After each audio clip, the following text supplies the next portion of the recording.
ప్రభుత్వం regular process. కొన్ని పార్టీలు 5 ఏళ్లకు ఒకసారి ఎన్నికల్లో అధికారం దక్కించుకుంటాయి, మరోసారి ప్రజా తీర్పుకు అనుగుణంగా పక్కకి తొలగాల్సి ఉంటుంది, మళ్ళీ అధికారంలోకి వచ్చే అవకాశం ఉంటుంది. కానీ ప్రభుత్వానికి సంబంధించినటువంటి విషయాల్లో ఎటువంటి కాలయాపన చేయకుండా ఆయా వ్యవహారాల్ని నడిపించాల్సి ఉంటుంది. ఈ మాట చంద్రబాబు నాయుడు పదే పదే చెప్తూ ఉంటారు. తాను ప్రారంభించినటువంటి ఔటర్ రింగ్ రోడ్డు కానీ, ఎయిర్పోర్ట్ కానీ ఇలాంటి వాటిని వైఎస్ రాజశేఖర రెడ్డి ఎక్కడా నిలుపుదల చేయలేదు, కొనసాగించారు. కాబట్టే ఇప్పుడు హైదరాబాద్ ఇంతగా అభివృద్ధి అయింది అని ఆయన చెప్పుకుంటారు. కానీ జగన్మోహన్ రెడ్డి మీద విమర్శ చేస్తూ తాను ప్రారంభించినటువంటి అమరావతిని జగన్మోహన్ రెడ్డి 5 ఏళ్ల పాటు అన్యాయం చేసేసినటువంటి కారణంగా రాష్ట్రం తీవ్రంగా నష్టపోయింది అన్నది చంద్రబాబు వాదన.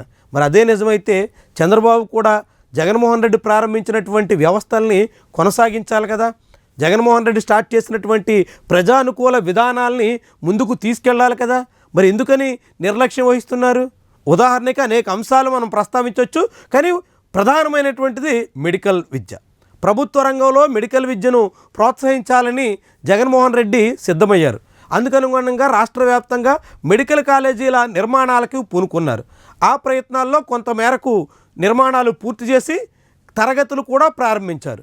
ఎంబీబీఎస్ 1-2 బ్యాచ్లకు కూడా అడ్మిషన్స్ కూడా ఇచ్చారు.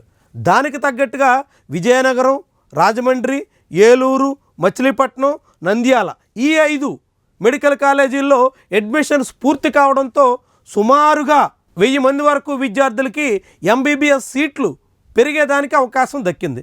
రాష్ట్రంలో మిగిలినటువంటి మెడికల్ కాలేజీలని జగన్మోహన్ రెడ్డి ప్రారంభించినటువంటివన్నీ కూడా పూర్తి చేస్తే ఇంకా 2-3 వేల మంది వరకు కూడా గవర్నమెంట్ కాలేజీల్లో ఎంబీబీఎస్ సీట్లు దక్కేదానికి అవకాశం ఉంటుంది అనేటువంటి ఆశాభావ వాతావరణం కనిపించింది.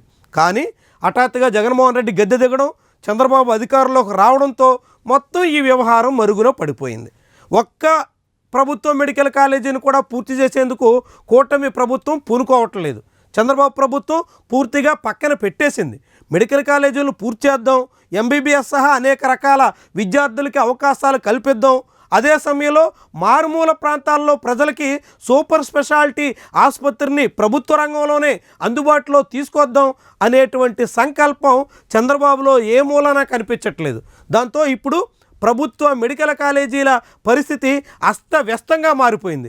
ఏకంగా జగన్మోహన్ రెడ్డి హయాంలో ప్రారంభించినటువంటి 5 మెడికల్ కాలేజీల్లో కూడా ఫ్యాకల్టీ కొరత ఏర్పడింది. దాదాపుగా 25% ఫ్యాకల్టీ కొరత ఉన్నట్టు ఎన్ఎంసీ చెప్తుంది.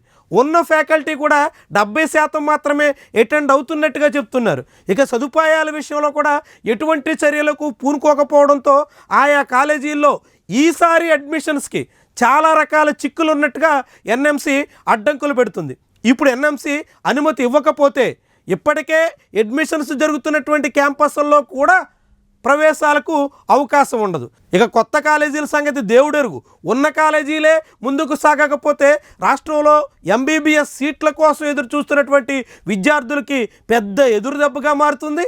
అదే సమయంలో మారుమూల ప్రాంతాల్లో, వెనుకబడినటువంటి ప్రాంతాల్లో ప్రభుత్వ సూపర్ స్పెషాలిటీ ఆసుపత్రులు అందుబాటులో తీసుకొచ్చే ప్రయత్నానికి కూడా గండి పడుతుంది.